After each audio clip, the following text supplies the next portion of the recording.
The morning sun beat down mercilessly on the military base in Camp Pendleton, California. Staff Sergeant Maria Rodriguez adjusted her combat boots one final time before stepping onto the parade ground. At 28 years old, she had already served 3 tours overseas and earned the respect of every Marine under her command. Today was different, though. Today, she would be leading the largest military ceremony the base had seen in years. Maria had been chosen to lead a special honor guard ceremony for visiting dignitaries from 12 different countries. 500 Marines would be participating, and the eyes of the world would be watching through live television coverage. The pressure was immense. But Maria thrived under pressure. She had always been the kind of person who stepped up when others stepped back. Growing up in a small town in Texas, Maria had learned early that life wasn't going to hand her anything easy. Her father worked double shifts at a factory, while her mother cleaned houses to make ends meet. When Maria announced she wanted to join the Marines after high school, her parents were worried but proud. They knew their daughter had the strength and determination to succeed in whatever she chose to do. The ceremony was set to begin at noon. But Maria had been awake since 4 in the morning, running through every detail in her mind. She had inspected every uniform, checked every piece of equipment, and rehearsed the complex drill movements until they were burned into her memory.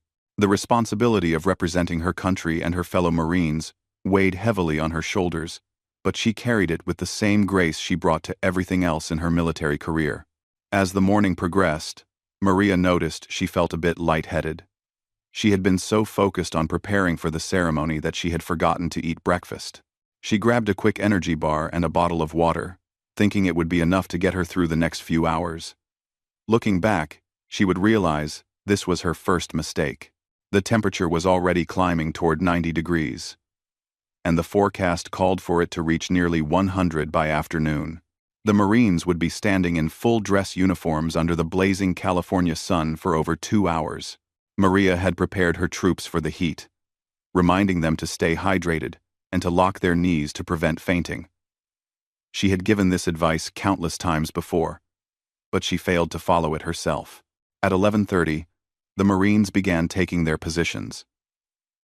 Maria watched with pride as her soldiers moved with precision and purpose. These were good Marines, dedicated men and women who had volunteered to serve their country. Many of them had served alongside Maria in combat zones, and they trusted her leadership completely. She would not let them down. The visiting dignitaries began arriving in black cars with small flags attached to their hoods. Maria recognized several faces from briefings she had received about the ceremony. There were generals from NATO countries, defense ministers from allied nations, and even a few royal family members from European kingdoms. The importance of the day was not lost on anyone present. Maria took her position at the front of the formation. From where she stood, she could see the 500 Marines arranged in perfect rows behind her. Their uniforms were spotless, their bearing was perfect, and their dedication was obvious to anyone who looked at them. She felt a surge of pride, knowing that she was leading such an exceptional group of service members. The ceremony began exactly at noon, with the playing of the national anthem. Maria stood at attention, her hand over her heart, as the familiar melody filled the air. She could feel sweat beginning to form under her heavy dress uniform, but she ignored it. She had endured much worse conditions than this during her deployments overseas. As the ceremony continued, various speakers took the podium to address the assembled crowd. Maria remained at attention throughout each speech. Her eyes focused straight ahead, her posture perfect. The sun continued to climb higher in the sky, and the temperature on the parade ground began to feel like an oven. During the third speech, Maria began to feel dizzy. The lightheaded feeling from the morning was returning, but much stronger now. She tried to focus on her breathing and remind herself to stay hydrated. But she realized she had not had a chance to drink any water since taking her position 30 minutes earlier. The fourth speaker was a defense minister from Germany who spoke about the importance of international cooperation in maintaining world peace. Maria tried to concentrate on his words, but the combination of heat, dehydration, and the stress of the day was beginning to take its toll. She could feel her heart beating faster, and beads of sweat were running down her back despite her efforts to remain composed. She glanced quickly at the Marines behind her and saw that several of them were showing signs of heat stress as well. One young corporal in the third row was swaying slightly, and a sergeant near the back was breathing heavily. Maria knew she needed to set an example for her troops, but she was fighting her own battle against the overwhelming heat and fatigue. The German minister's speech seemed to go on forever. Maria's vision began to blur around the edges, and she felt a strange ringing in her ears. She tried to shift her weight slightly to improve her circulation, but the movement made her dizziness worse. She gripped her ceremonial sword tighter, using it as an anchor to keep herself upright. As the minister concluded his remarks and stepped away from the podium, Maria felt a wave of relief wash over her. The ceremony was more than halfway complete, and she had managed to maintain her composure despite the challenging conditions. She allowed herself a moment of satisfaction, knowing that her Marines were performing flawlessly under difficult circumstances. But as the next speaker approached the microphone, Maria realized that her relief had been premature. The dizziness was getting worse, not better, and she was beginning to feel nauseated. The parade ground seemed to be tilting slightly, and the faces in the crowd were becoming blurry and indistinct. The fifth speaker began his address about military cooperation in the Asia-Pacific region. Maria tried to focus on staying upright, but the world around her was beginning to spin slowly. The sounds of the ceremony became distant and muffled, as if she was hearing them through water. Her breathing became shallow and rapid, and she could feel her uniform sticking to her skin with perspiration. Maria had experienced combat stress before. She had been under enemy fire, had led rescue missions in hostile territory, and had made life or death decisions in the heat of battle. But this was different. This was her own body betraying her at the moment when she needed to be strongest. She could not show weakness in front of 500 Marines and dozens of international dignitaries. The speaker's voice seemed to echo strangely as he talked about joint training exercises and shared defense strategies. Maria's legs began to feel unsteady beneath her. She tried to remember the advice she had given her own Marines about locking their knees and maintaining proper breathing, but her body was no longer responding to her commands the way it should. She could see television cameras positioned around the parade ground, broadcasting this ceremony to millions of viewers around the world. The thought of collapsing in front of such an audience filled her with determination to keep fighting. She had worked too hard and come too far to let heat exhaustion defeat her now. But as the minutes passed, Maria's condition continued to deteriorate. Her vision was becoming increasingly blurry, and she was having trouble distinguishing individual faces in the crowd. The ceremonial sword in her hand felt incredibly heavy, and her arm was beginning to tremble with the effort of holding it steady. Behind her, she could hear one of her Marines shift position slightly. She wanted to turn and check on her troops, but she knew that any unnecessary movement might cause her to lose her balance completely. She had to trust that her sergeants were monitoring the formation and would handle any problems that arose. The heat radiating from the concrete parade ground was like standing on a giant griddle. Maria could feel it through the soles of her boots, adding to the overall temperature that was making her uniform feel like a furnace. She tried to take a deep breath, but the hot air seemed to burn her lungs and made her feel even more lightheaded.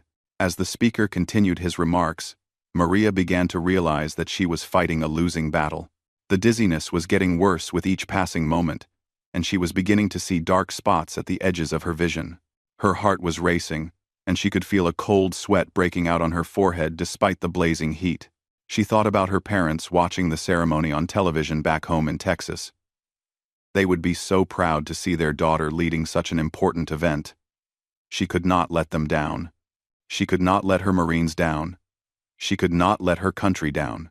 The speaker finally concluded his remarks and returned to his seat.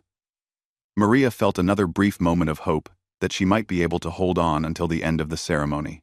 There were only 2 more speakers remaining, and then the closing ceremonies would begin. She just needed to stay upright for perhaps 20 more minutes. But as the 6th speaker approached the podium, Maria knew she was in serious trouble. The dark spots in her vision were growing larger, and the ringing in her ears was becoming louder. Her legs felt like they were made of rubber, and she was having difficulty keeping her balance. The new speaker was a general from the British Army who began discussing the importance of NATO alliances. His accent was crisp and clear, but to Maria, his words seemed to be coming from very far away. She tried to concentrate on what he was saying, hoping that mental focus might help her maintain physical control. But her mind was becoming as foggy as her vision. She became aware that she was swaying slightly, and she tried to correct her posture. But the movement made her dizziness much worse, and for a moment, she thought she might fall right then and there. She gritted her teeth and forced herself to remain still, even though every instinct told her to sit down or find shade. The British general was talking about shared values and common goals, but Maria could barely make out his words. The ringing in her ears was now accompanied by a strange buzzing sound, and she realized that her hearing was being affected by whatever was happening to her. She had never experienced anything like this before, and it frightened her more than any enemy fire ever had. She tried to think about her training, about all the difficult situations she had overcome in her military career. She had survived a rocket attack in Afghanistan, had led her squad safely through a minefield in Iraq, and had earned commendations for bravery under fire. Surely she could survive a ceremonial parade in California. But her body was sending increasingly urgent signals that something was seriously wrong. Her pulse was racing. Her breathing was rapid and shallow, and she was beginning to feel nauseated. The combination of heat, dehydration, stress, and exhaustion was overwhelming her natural resilience. The British general's speech seemed to stretch on endlessly.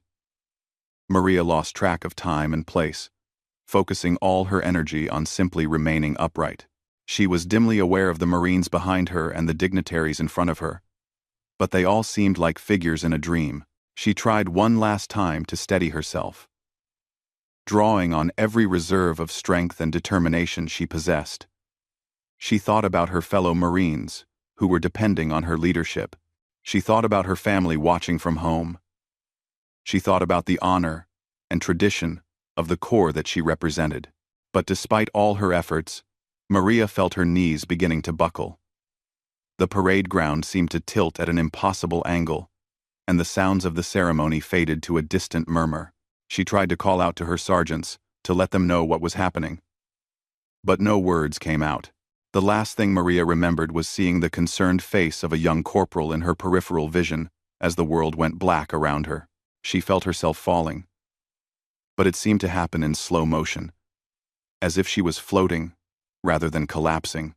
Staff Sergeant Maria Rodriguez, decorated combat veteran and respected leader of Marines, had finally succumbed to the overwhelming combination of heat, stress, and exhaustion.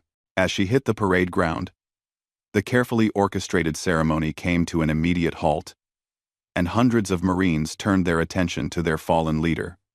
The moment Maria hit the ground, everything changed. The British general stopped speaking mid-sentence, and a hush fell over the entire parade ground. For a split second, nobody moved, as if the 500 Marines and dozens of dignitaries couldn't quite process what had just happened. Then training kicked in. Corpsman 3rd Class Johnson, who had been positioned at the edge of the formation, broke ranks and sprinted toward Maria. Behind him, several Marines moved to create a protective circle around their fallen leader. The ceremony organizers quickly signaled to the television crews to cut their live feeds, but not before millions of viewers around the world had witnessed the collapse. Johnson reached Maria within seconds and immediately began checking her vital signs. Her pulse was rapid and weak, her skin was pale and clammy, and she was completely unconscious. He recognized the symptoms of heat exhaustion immediately and began emergency treatment while calling for additional medical personnel. Gunnery Sergeant Williams, Maria's second-in-command, took control of the situation with calm efficiency. He quietly gave orders to maintain formation while medical personnel attended to their staff sergeant. The Marines remained at attention, but every eye was focused on the small group of people surrounding Maria. The visiting dignitaries watched in concerned silence as the medical team worked. Several of them had served in their own military forces and understood the dedication required to push oneself to the point of collapse in the line of duty. They had witnessed courage in many forms, But there was something particularly moving about watching a soldier sacrifice their own well-being for the success of their mission. Within minutes, a military ambulance arrived at the edge of the parade ground. The medical team carefully lifted Maria onto a stretcher and began transporting her to the base hospital. As they moved across the parade ground, something remarkable happened. Without any command or signal, the Marines began to salute. It started with the soldiers closest to Maria's stretcher. One by one, they raised their hands in a crisp military salute as she passed. The gesture spread through the formation like a wave until all 500 Marines were saluting their unconscious leader. The visiting dignitaries, moved by this spontaneous display of respect and solidarity, joined in the salute. The British general, who had been speaking when Maria collapsed, stepped forward and rendered his own salute as the stretcher passed the podium. The other international visitors followed suit, creating a corridor of saluting military personnel that stretched from where Maria had fallen all the way to the waiting ambulance. There was no sound except for the wheels of the stretcher and the distant hum of air conditioning units. The cameras that had been ordered to stop filming began rolling again, capturing this incredible moment of military brotherhood and respect. The images would later be broadcast around the world, touching millions of people who witnessed this display of honor and loyalty. As the ambulance drove away, Gunnery Sergeant Williams stepped forward to address the formation. His voice was steady but emotional as he spoke about the dedication and sacrifice that Maria represented. He reminded the Marines that their staff sergeant had pushed herself to the limit, not for personal glory, but because she believed in the importance of their mission and the honor of their service. The ceremony was officially suspended, but the visiting dignitaries asked to remain and speak with some of the Marines. They were deeply impressed by what they had witnessed and wanted to express their admiration for the level of loyalty and respect that the troops had shown for their leader. At the base hospital, Maria slowly regained consciousness in a cool, air-conditioned room. The first thing she saw was the concerned face of Captain Morrison, her commanding officer, who had rushed to the hospital as soon as he heard what had happened. Her first words were an apology for disrupting the ceremony. Captain Morrison smiled and told her about the salute. He described how every Marine on that parade ground had honored her sacrifice, and how the visiting dignitaries had been moved to tears by the display of military brotherhood they had witnessed. He told her that the ceremony had been a success not in spite of what happened, but because of it. The story of Maria's collapse and the subsequent salute spread quickly through social media and news outlets. Videos of the 500 Marines saluting their fallen leader were viewed millions of times within hours. Comments poured in from current and former military personnel around the world, sharing their own stories of dedication and sacrifice. Maria's parents called as soon as they heard the news. They had been watching the live broadcast when she collapsed, and they had been both terrified and proud. They told her that they had never been more proud of their daughter than they were at that moment, seeing how much respect and love her fellow Marines had for her. Over the next few days, Maria received hundreds of messages from Marines, soldiers, sailors, and airmen from around the world. Many shared their own experiences of pushing themselves to the limit in service of their country. Others simply wanted to express their admiration for her dedication and professionalism. The international dignitaries who had been present at the ceremony also reached out. The British general wrote a personal letter describing how moved he had been by the display of loyalty he had witnessed. The German defense minister included Maria's story in a speech about military values at a NATO conference the following week. After 3 days in the hospital, Maria was cleared to return to duty. When she walked back onto the base, she was greeted by spontaneous applause from Marines throughout the facility. Many of the soldiers who had participated in the ceremony made a point of seeking her out to express their respect and admiration. The ceremony was rescheduled for the following month, with enhanced heat safety protocols and shorter speaking segments. Maria was again chosen to lead the honor guard, despite offers from her superiors to assign the duty to someone else. She insisted on fulfilling her original commitment, and this time, the ceremony proceeded without incident. At the conclusion of the rescheduled ceremony, the commanding general presented Maria with a special commendation for dedication to duty.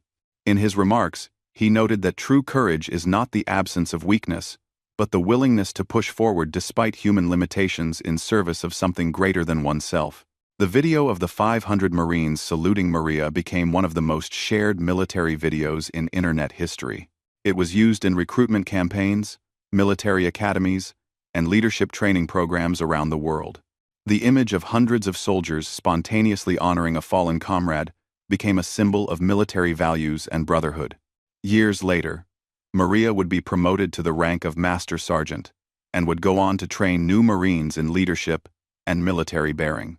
She would often tell the story of that day on the parade ground, not to highlight her own sacrifice, but to illustrate the incredible bonds that exist between service members and the importance of taking care of one another. The ceremony that was supposed to demonstrate international military cooperation ended up becoming something much more powerful.